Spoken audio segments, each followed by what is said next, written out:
Sebelum video dimulai, jangan lupa subscribe dan tekan tombol loncengnya.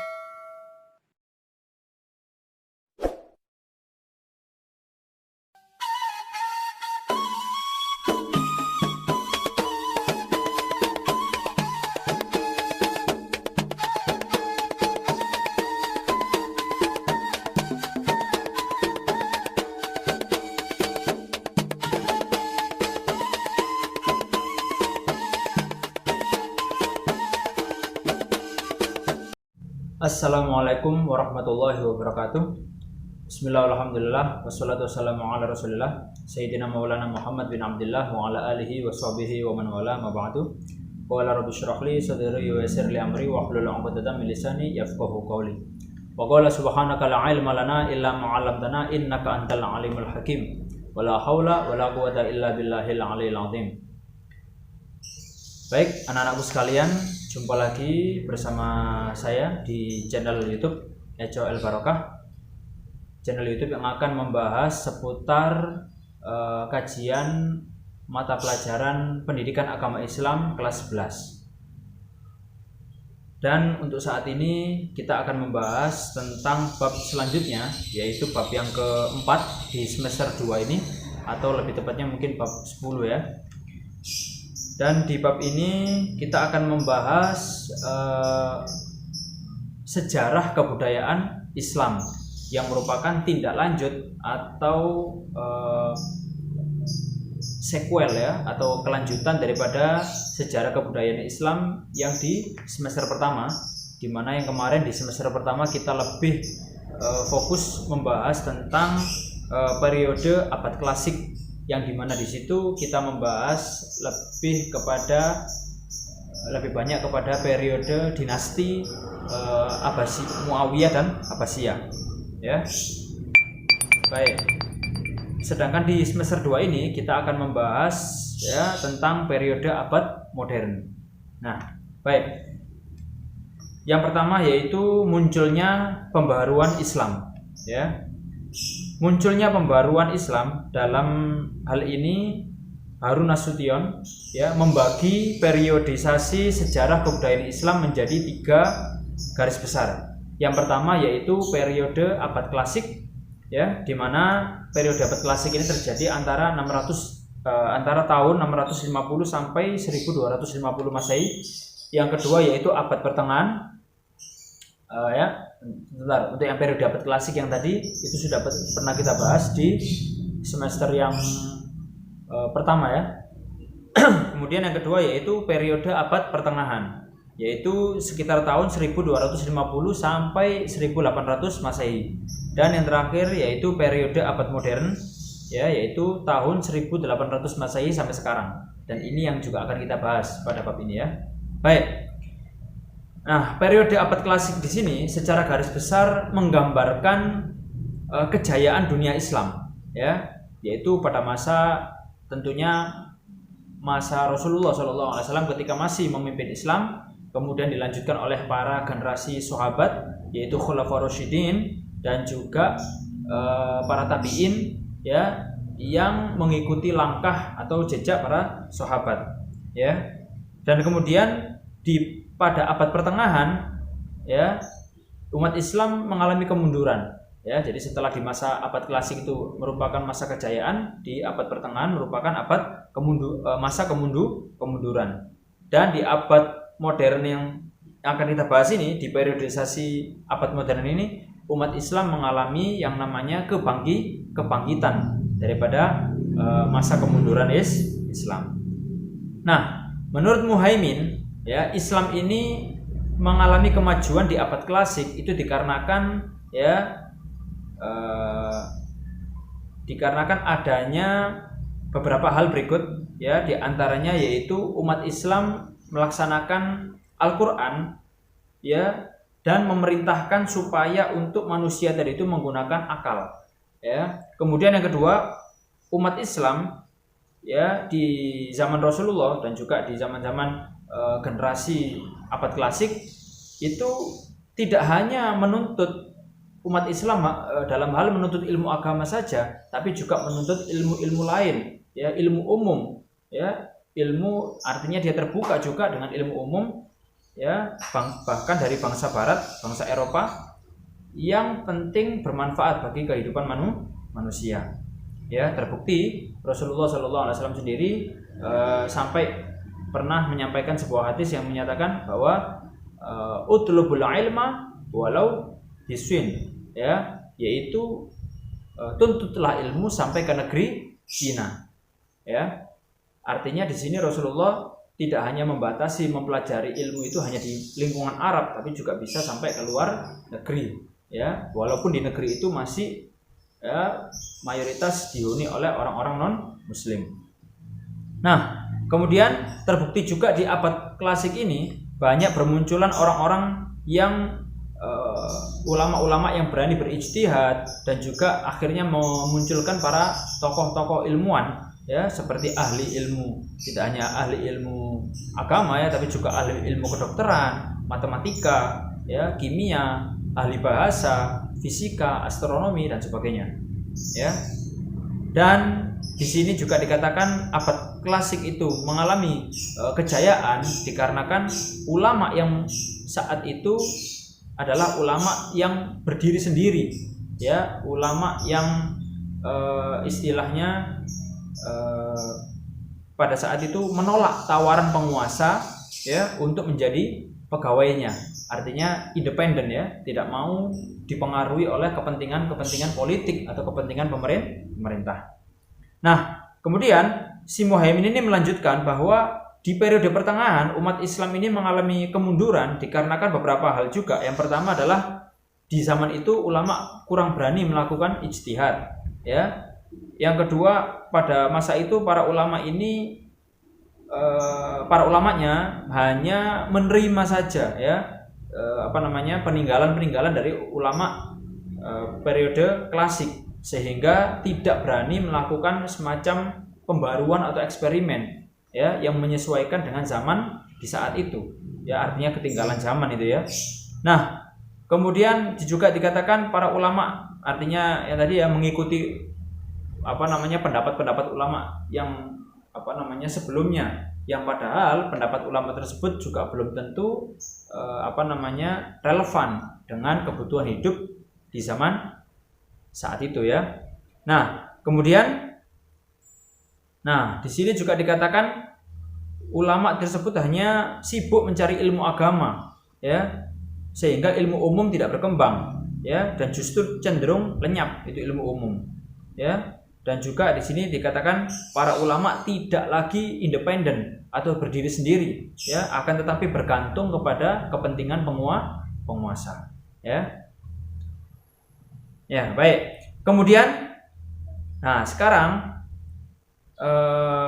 pada periode abad modern, ya, di tahun 1800 tadi, ya, sampai sekarang, akhirnya di sini muncullah kesadaran umat Islam, ya. Kenapa? Karena saat itu orang-orang Eropa justru berhasil mengalahkan orang-orang Islam, yang padahal saat itu orang Eropa sebelumnya kalah dengan umat Islam, ya, di zaman abad klasik. Justru di pertengahan abad tadi, ya, di abad pertengahan, orang Eropa lah yang mengalami kemajuan, ya, bahkan akhirnya umat Islam yang kalah, ya. Contoh seperti misalnya negara Turki yang selama ini dielu-elukan, ya, yang dibangga-banggakan adalah kekuatan Islam terbesar, ya, di penghujung abad pertengahan, ternyata dia kalah perang dengan penguasa Eropa. Kemudian Napoleon Bonaparte dari Prancis pun juga bisa menguasai atau memukul mundur Mesir, ya, wilayah Mesir, ya, hanya dalam waktu kurang dari 3 minggu. Dan yang ketiga yaitu ini salah satu peristiwa yang menyebabkan umat Islam sadar, ya, bahwa akhirnya ternyata umat Islam saat itu benar-benar mengalami kemunduran. Dan yang ketiga yaitu Inggris sebagai salah satu kekuatan Eropa mampu memasuki India, ya, dan menaklukkan kerajaan Mughal, ya. Nah, dalam kondisi keterpurukan itulah akhirnya para ulama sadar bahwa mereka harus segera move on, harus segera untuk berbenah diri demi kemajuan umat Islam, dan juga agar mereka tidak kalah dari bangsa Barat. Nah, Baik, sekarang kita akan membahas tokoh-tokoh yang memiliki dampak ya terhadap kemajuan ya dalam hal ini, yaitu di masa pembaruan Islam. Di antaranya yang pertama adalah dari India, ada 3 tokoh. Yang pertama adalah Shah Waliullah ya. Shah Waliullah ini adalah tokoh pertama dari India, pembaru maksudnya dari India. Ada beberapa hal yang menyebabkan kemunduran umat Islam. Di antaranya yang pertama menurut beliau yaitu adanya perubahan sistem pemerintahan yang tadinya adalah merupakan kekhalifahan berubah menjadi kerajaan ya.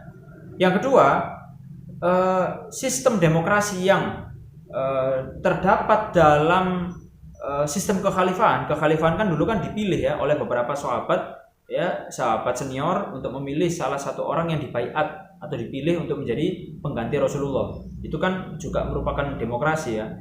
Nah, menurut beliau sistem demokrasi yang ada di kekhalifahan itu ya telah diganti dengan sistem monarki absolut ya yang ada dalam sistem kerajaan.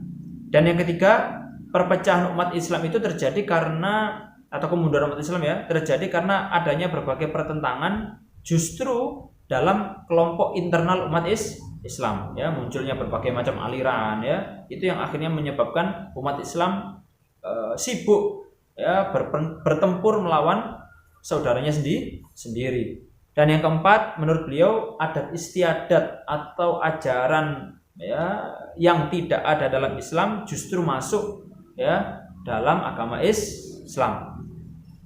Baik, yang kedua adalah Sayyid Ahmad Khan ya. Sayyid Ahmad Khan ini beliau juga merupakan pembaru dari India ya, dan beliau menyatakan bahwa pembaruan Islam, ide-idenya menurut beliau adalah ia berpendirian bahwa manusia itu bebas berkehendak ya dan berbuat sesuai dengan sunatullah ya, artinya sesuai dengan hukumnya Allah ya, sehingga mereka harus berani berinovasi ya. Kemudian yang kedua, beliau ini menentang taklid ya, sehingga umat Islam, taklid itu maksudnya adalah mengambil atau berpegang teguh pada pendapat-pendapat ulama sebelumnya di masa-masa sebelumnya ya, tapi beliau menolak cara seperti itu. Dalam arti menurut Sayyid Ahmad Khan seharusnya kita berani berijtihad tersendiri ya, menyesuaikan dengan zaman yang ada ya, disesuaikan juga tentunya dengan syariat ya. Dan kemudian beliau juga berpendapat bahwa cara mengubah pola pikir umat Islam agar tidak mengalami keterbelakangan adalah dengan pendidikan. Yang ketiga yaitu Muhammad Iqbal ya. Muhammad Iqbal ini adalah tokoh yang ketiga, dan beliau ya memiliki juga ide, di antaranya ya salah satunya adalah ijtihad ini mempunyai kedudukan yang sangat penting dalam pembaruan Islam, dan pintu ijtihad menurut beliau adalah tetap terbuka ya. Dan umat Islam yang kedua menurut beliau umat Islam ini perlu sistem pola pikir yang dinamisme ya, sikap dinamisme bukan statis. Dinamisme itu artinya tidak tetap ya, tidak kaku, tapi dinamis, bisa berubah sesuai dengan perkembangan zaman ya. Dan kemudian beliau juga menyatakan bahwa umat Islam itu harus menguasai sains dan teknologi ya yang dimiliki bangsa Barat, gitu ya. Baik, yang kemudian yang kedua yaitu kita lanjut, ada juga tokoh pembaru dari Mesir ya. Kalau tadi dari India, sekarang dari Mesir. Yang pertama adalah Muhammad Ali Pasha. Muhammad Ali Pasha ini ya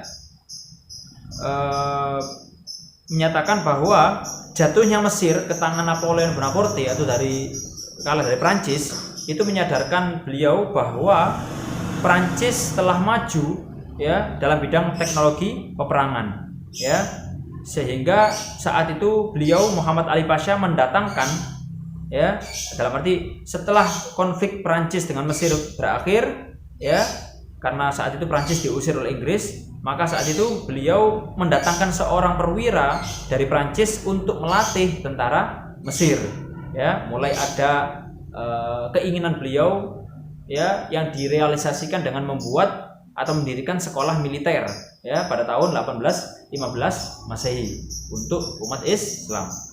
Kemudian tokoh yang kedua yaitu, ya, At-Tahtawi.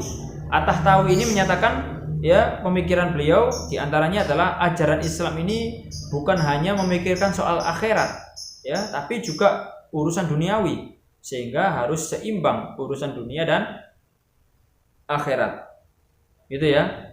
Nah, kemudian syariat itu yang kedua, syariat harus diartikan sesuai dengan perkembangan Islam yang modern, ya, karena bisa jadi masa yang dilalui di zaman dahulu belum tentu sesuai atau cocok diterapkan di zaman sekarang, ya. Nah, kemudian menurut beliau juga, ya, pendidikan harus bersifat universal, ya, harus bersifat umum juga, ya. Seperti misalnya wanita pun juga berhak memperoleh pendidikan dan memiliki hak yang sama dengan kaum pria untuk memperoleh, ya, pendidikan intelektual maupun sosial.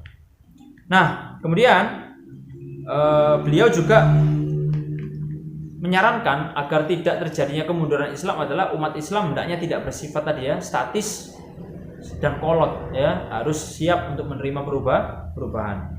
Yang ketiga yaitu Jamaluddin Al-Afghani. Jamaluddin Al-Afghani ini adalah tokoh ketiga yang dari Mesir yang cukup terkenal juga, ya. Beliau memiliki nama yang cukup besar dikarenakan beliau ini memiliki beberapa murid yang juga memiliki nama-nama besar, ya. Jadi kalau muridnya saja udah berhasil menjadi orang besar, otomatis gurunya pun pasti adalah orang yang sangat hebat, ya. Di antaranya murid-murid beliau adalah, yang pertama adalah Muhammad Abduh, ya, dan juga Sa'ad Zaglul, ya. Dan Jamaluddin Al-Afghani ini diberi gelar Sayyid, ya, karena beliau adalah seorang Ahlul Bait, ya, dan beliau adalah keturunan Husain bin Ali bin Abi Thalib, ya. Baik. Nah, lalu apa pemikiran daripada Sayyid Jamaluddin Al-Afghani ini? Di antaranya yang pertama adalah kemunduran umat Islam menurut beliau, ya, terjadi karena umat Islam tidak lagi sesuai dengan perkembangan zaman dan perubahan kondisi, ya. Ya, sebenarnya kurang lebih sama, ya, seperti yang disampaikan oleh tokoh-tokoh sebelumnya tadi, ya. Ya, intinya di sini umat Islam ketinggalan zaman karena tidak mau mengikuti perkembangan zaman. Yang kedua yaitu, ya, untuk mengembalikan kejayaan Islam menurut beliau, maka umat Islam benar-benar harus kembali kepada ajaran Islam yang murni, ya, dan Islam harus dipahami dengan akal serta kebebasan dalam berijtihad atau berpikir. Kemudian yang ketiga menurut beliau, corak pemerintahan, ya, yang absolut seperti di kerajaan itu harus diganti dengan sistem kerajaan yang demokratis, ya. Jadi harus sesuai dengan pilihan rakyat, gitu, ya. Dan tidak ada, menurut beliau yang terakhir, tidak ada seharusnya pemisahan antara agama dengan politik, ya. Jadi politik harus tetap dikawal oleh agama, sehingga politik tadi bisa menyejahterakan umat Islam. Nah, kemudian yaitu Muhammad Abduh. Ini tokoh yang kedua tokoh yang keempat, ya, dari Mesir. Muhammad Abduh ini, ya, seperti yang dikatakan tadi adalah murid daripada Sayyid Jamaluddin Al-Afghani yang tadi, ya. Menurut beliau memiliki pemikiran diantaranya, ya, pembukaan pintu pintu ijtihad, ya, karena ijtihad merupakan dasar yang paling penting. Ya, ijtihad itu berani mencari solusi, ya, atas suatu perkara yang tidak diatur dalam Al-Qur'an maupun hadis, ya. Jadi menurut beliau ijtihad itu adalah pintu yang paling mendasar agar umat Islam bisa menjadi negara yang atau menjadi bangsa, ya, atau kelompok yang maju, ya. Jadi kuncinya dari ijtihad tadi. Ya, kalau ijtihad ini benar-benar dipahami, bisa dilakukan di setiap zaman, maka otomatis umat Islam akan terbuka dengan segala yang baru. Kemudian menurut beliau, Islam ini adalah agama yang rasional, ya, yang sejalan dengan akal, ya, sebab akal ilmu pengetahuan bisa maju karena, ya, tadi tidak meninggalkan keberanian dalam berpikir, dan berpikir itu pasti menggunakan dengan akal. Yang ketiga yaitu, ya, beliau juga memodernisasi sistem pendidikan di Universitas Al-Azhar. Yang kelima yaitu Muhammad Rashid Ridho, di mana Muhammad Rashid Ridho ini, ya, juga merupakan, ya, kalau di sini dikatakan beliau ini adalah semacam penggemar itu, ya, penggemar daripada Muhammad Abduh, sehingga semua pemikirannya, ya, adalah terinspirasi daripada Muhammad Abduh, ya, tokoh yang sebelumnya saya sampaikan tadi.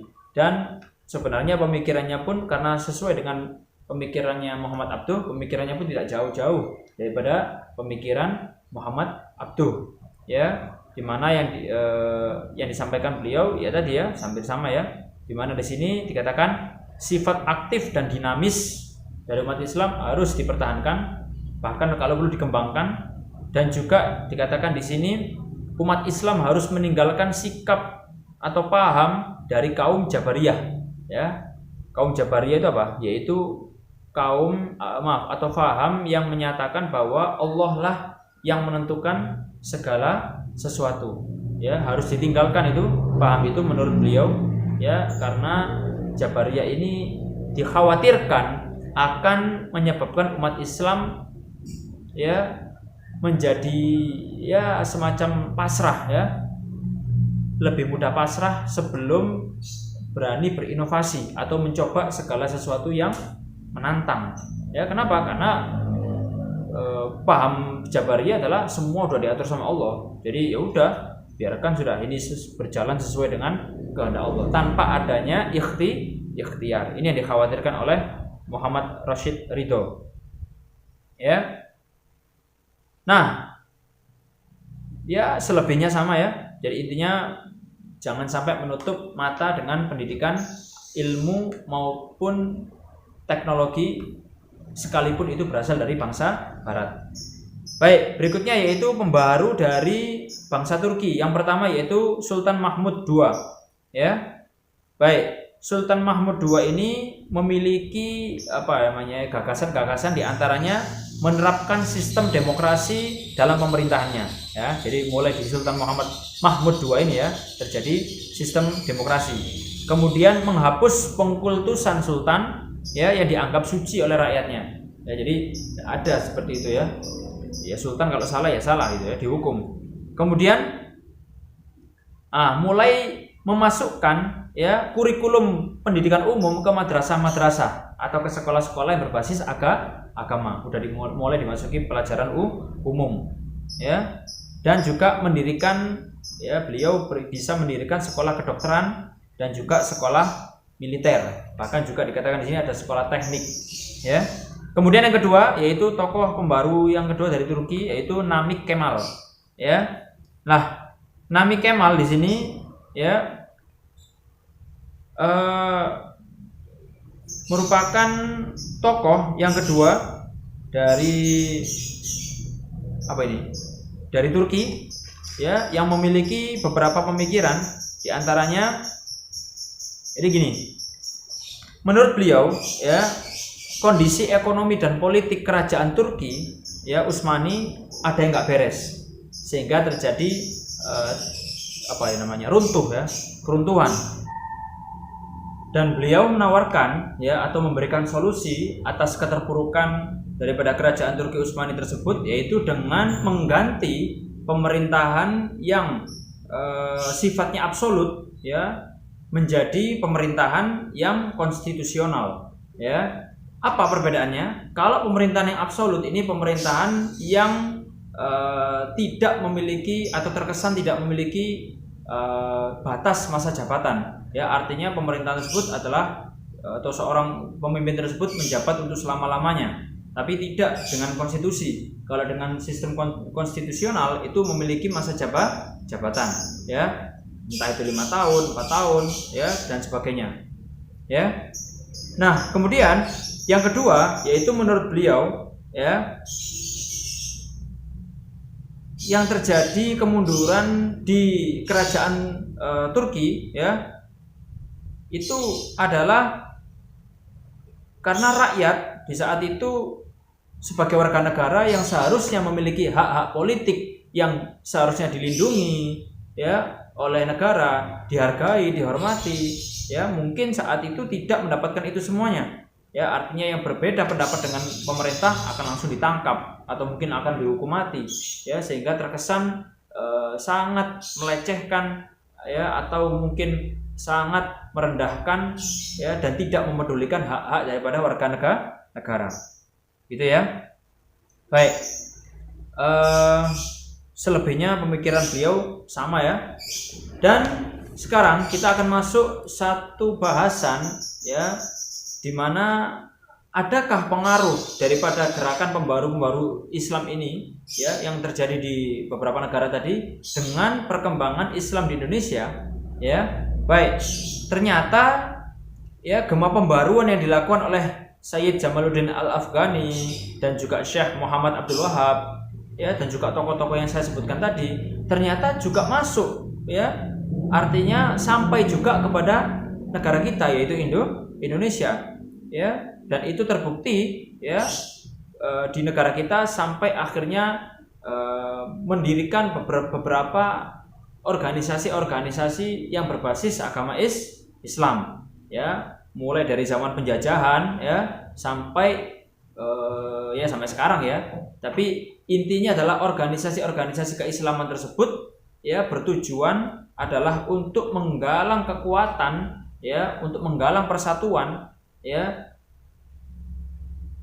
dalam hal keagamaan dan juga tidak menutup kemungkinan, ya, karena di sini juga dikatakan yang awalnya bersifat keagamaan itu organisasi, ya, justru seiring berjalannya waktu berubah menjadi gerakan politik, ya. Tentunya itu semua dilakukan semata-mata hanya untuk, ya, menciptakan atau mewujudkan kemerdekaan negara Indonesia sehingga negara kita tidak lagi dijajah oleh negara-negara barat, ya. Nah, dikatakan di sini sebenarnya pembaru-pembaru tersebut, ya, ini merupakan murid-murid daripada Syekh Ahmad Khotib Al-Minangkabawi, ya, seorang ulama besar dari bangsa Indonesia yang dihormati di Mekah, ya, yang mendapatkan penghormatan dan kedudukan mulia di sana, ya. Dan ketika murid-murid daripada Syekh Ahmad Khotib Al-Minangkabawi ini kembali ke Indonesia, ya, seperti misalnya, ya, Buya Hamka, ya, ada Syekh Dawud Rashidi, Syekh Jamil Jambik, dan Kiai Haji Ahmad Dahlan, ya, termasuk juga Kiai Haji Muhammad Hasyim Asy'ari, ya. Akhirnya disinilah mereka tadi itu, ya, bergerak atau menjadi pelopor berdirinya organisasi-organisasi keislaman, ya.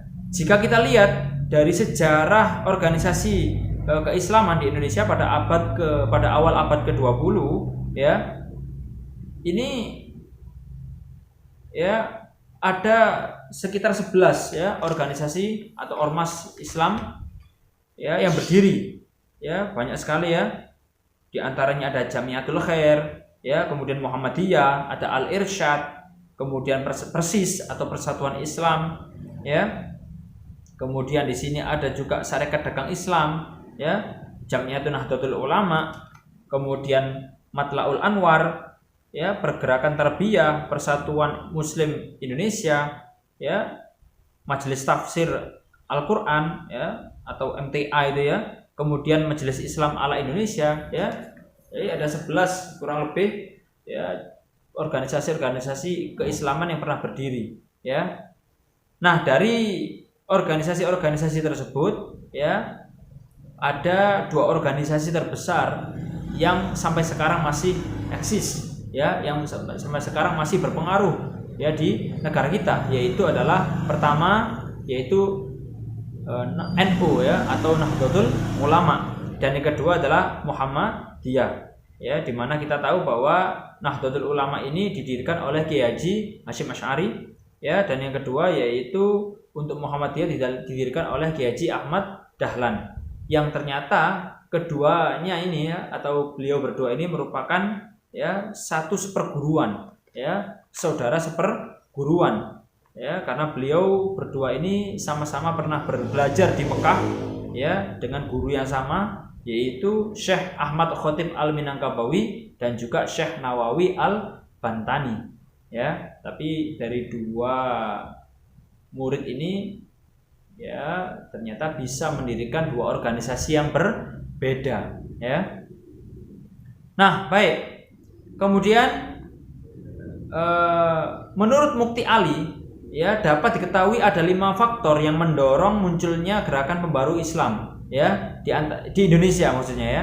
Yang pertama adanya kenyataan ajaran Islam yang bercampur dengan kebiasaan atau adat istiadat yang bukan Islam, sehingga saat itu munculnya beberapa organisasi keislaman yang ada di negara kita adalah untuk membersihkan pengaruh ya adat istiadat yang bukan berasal dari Islam, yang dianggap oleh mereka adalah mengotori atau menodai kesucian agama Islam.